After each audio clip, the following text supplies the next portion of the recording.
Welcome back to another episode of Soundbites. Today is our season finale, and we're so excited to share this episode with you. It has been an amazing journey filming in our community, learning from a bunch of different business owners, creatives, and chefs. Sedona and I were able to learn so much about food and music, and we thought what better way to end our season with our community being involved. So with that, we wanted to throw a big community pizza party. And we thought, what better place than at Theoretically Brewing, home of Vesano Pizza. Theoretically Brew is known for their live music and events, as well as their handcrafted beer. And Vesano makes the best pizza. So Matt and Lay are going to show us how to make the perfect pizza that we can enjoy in the brewery with some friends over some live music and celebrate this journey that we've shot so far. Because Theoretically Brewing and Vesano Pizza are all about spoiling yourself through great food and beer, we thought we'd show you guys a behind the scenes of exactly what they get up to. It was really important for us to talk to one of their master brewers and get a VIP tour of the brewery itself. Just like how food and music both incorporate art and science, this is a collaboration with all of those elements, and we're so excited to showcase our community with you today. So, should we go learn how to make pizza? I think we should. All right. All right.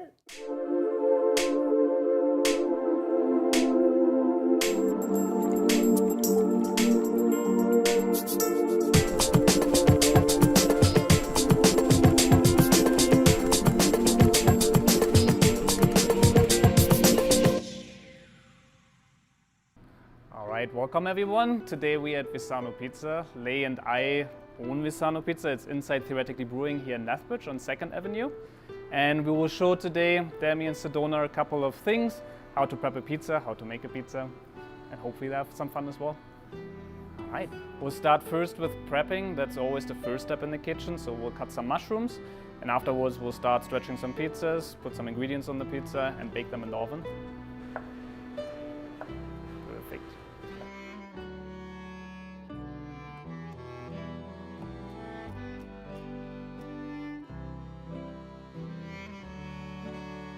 If you like, you can put those in the container here, then we can use them.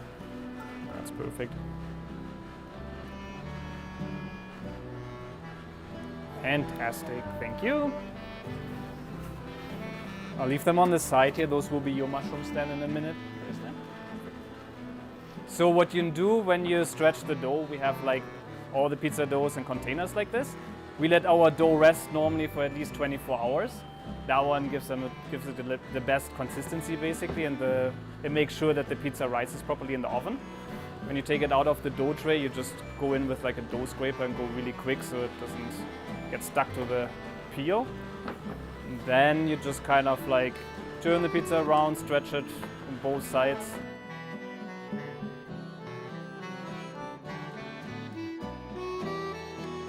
So you do like a decent amount of tomato sauce on each of the pizzas, not too much because then it gets too soggy, but not too little either, then it's too dry, so you just use like 1 spoonful of tomato sauce. Yeah, very good.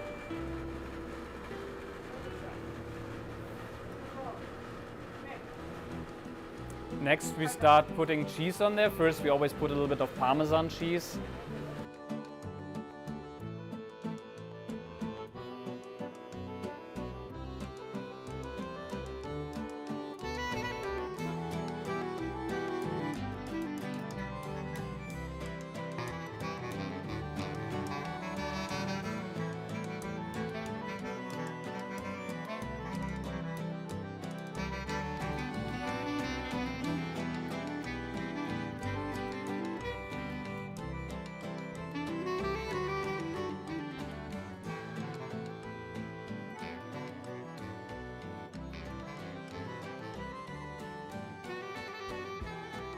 Alright, so we'll open the oven. We'll cook at like roughly 700 degrees, so it's really hot. It cooks within 2 minutes. So you always want to be careful that you don't go too close. And you have to be really quick, otherwise the pizza gets too sticky. Do you want to go for that? Yeah.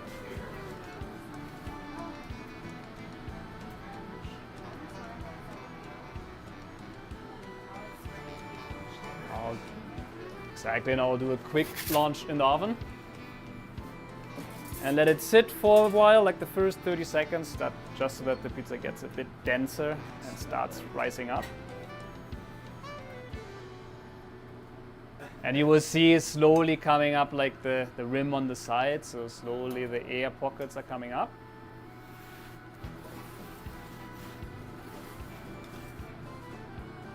And I'll just try to make sure that the pizza is cooked evenly on each side, so therefore I have to turn it constantly. That has a nice brown color all around.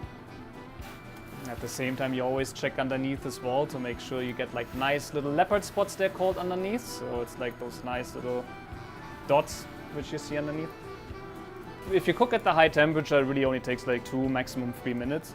If you would use an electric oven or lower temperature, then you might have to have the pizza in for like 10-15 minutes. It's almost done now at this point. You can see it has a nice even color all the way around. And now we'll take it out and we can cut it up if you like. The music note got a little bit lost, unfortunately. It might be a little hot right now, so yeah, be careful, it's hot. Otherwise let it sit for a couple of minutes and then it will be easier. So do we put anything else on top? Yes. We always put a bit of Parmesan cheese, like fresh Parmesan cheese at the end on top. So if you like, you can grab like the grinder and the block of Parmesan. The whole thing? Yeah, the whole thing, exactly. Wow, Demi. And just put some on top. Yeah. Like this? Sure, yeah, Exactly. well, yeah, Okay. that works. All right.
So beer is generally made from any kind of cereal crop. It's probably one of the oldest beverages known to humankind. We have evidence of beer going back tens of thousands of years. These are all got different names to them, and those are all different types of grain that's been roasted to a different darkness. So the process of malting involves sprouting a kernel of grain that activates the enzymes in it that release all the sugars. Sugar is what gives you beer. So you can roast it just like coffee. So Munich malt is kind of like in the middle of the road. You get a little bit of bread flavor to it. Wheat malt is the white wheat that we've got there. That's grown in northern Alberta. And that's wheat that's been malted and then roasted. It's been roasted very, very lightly, so you get the pale yellow colors and things like that. And you can go all the way to, there's some chocolate malt here. I mean, it looks quite a bit like coffee, right? Where that's been roasted, and there's just quite a bit of brown and black color in that, right? And you can even go, do we have any really, really dark stuff, which is blackest? So that's malt. That's the whole where the process starts. This is our homemade mill here. It involves a washing machine motor and a very, very nice sort of semi-industrial type of mill. We're a very small operation, so if you were to stick your finger right in there, you'd lose your finger while it's running. We don't recommend that. And you can tell it's kind of a dusty process, which is why it's all kept in this room. We've got a dust collection system, and that's why we keep it here. Also to keep rodents away. Mice love this stuff. Gophers love this stuff. We had a very fat gopher our very first year. Haven't had too many problems with those since, though. So once it's all crushed up, we come over to the brew house. This is our slightly MacGyvered, but fairly ingenious brew house. And the tank right here, this is our mash tun. It's a little unconventional as breweries go. This was all custom built for us here in town by Charlton and Hill. Most of this stuff was the invention of Kelty and I. And so the grain goes in here with a bunch of hot water. At about 60 degrees, those enzymes release all the sugars out of the grain, and you get what's called wort, or sweet wort. That sits for about an hour. We pump it into the boil kettle here, and this is the part where we do add the hops. Hops adds bitterness. If you were to just drink it straight, you get malt beverages of that sort are cloyingly sweet. You have to cut it with something bitter. Otherwise, it doesn't taste very good at all. So we add our hops here. The longer you boil it for, the more bitter it becomes. And you can dose your hops in all kinds of different timings, different varieties. Hops have different characteristics. So the classical ones are that hops flavor that you get from like an old-fashioned Pilsner or Heineken. But you get your juicy IPAs, you've got pineapple flavor, you've got melon flavor, you've got all kinds of stuff that you can do. And that's all just based on the type of hops and when you throw it into the beer. So we pump it through our heat exchanger. This takes it from boiling to room temperature. This is just 2 hoses in a coil. We run cold water through one way, hot wort through the other way. By the time it comes out, about 15 seconds later, it is at room temperature from boiling. And we put it into our fermenters. The little conical bottom ones are usually a fermenter if you're taking a brewery tour or anywhere else. These ones are unjacketed, they're very small, so we can afford to just blow cold air over them and it cools things down enough. Yeast will generate its own heat as it's fermenting, and that gives you kind of off flavors and everything. So we want to control the temperature to within a few degrees and keep it, relatively room temperature as much as we can. That's why you've got these little thermometers on the side so we can kind of monitor what temperature our beer is at, and then we know if we need to grab an air conditioner and start blowing more cold air on the tanks. So that process takes about a week. Usually it's done fermenting within about 5-6 days. We let it settle for a few more. And then if you want to take a trip around the side here, we go to the kegging process. So once fermentation's done, this is now beer officially. We pump our beer into the tank, dose it with a little more sugar to restart fermentation, and then we keg it. Pump everything into these kegs. So the kegs will have labels on them. This is all finished beer here. These are empty kegs waiting to be cleaned. These kegs all have a code on them that tells us which batch it was, when it was kegged, who kegged it, who cleaned the tanks. Well, it gives us a bunch of information so we can track things if anything goes wrong.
What did you think about the event? I thought it was really fun. It was a success. We had a full house.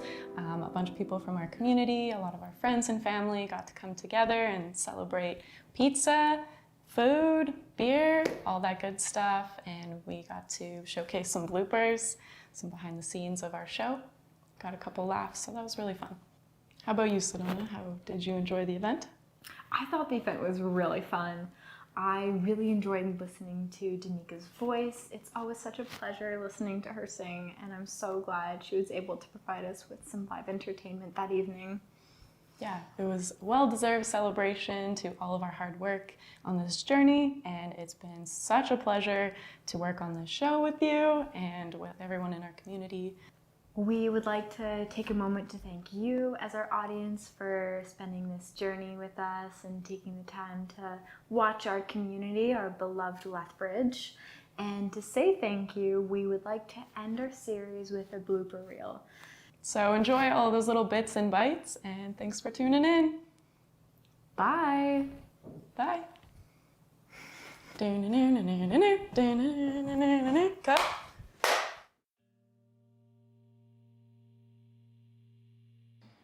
Sound bites, take 2. Okay, hold on. Come over here, Demi.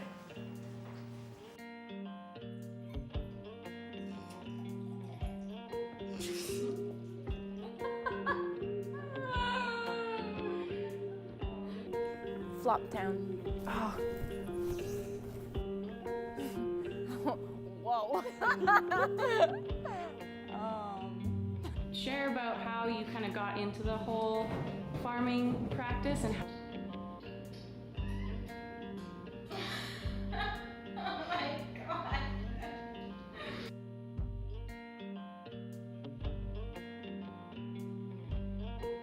I wanted to sit down and interview. No, that was so bad. Okay, hold on. One more time. One more time. A little spin.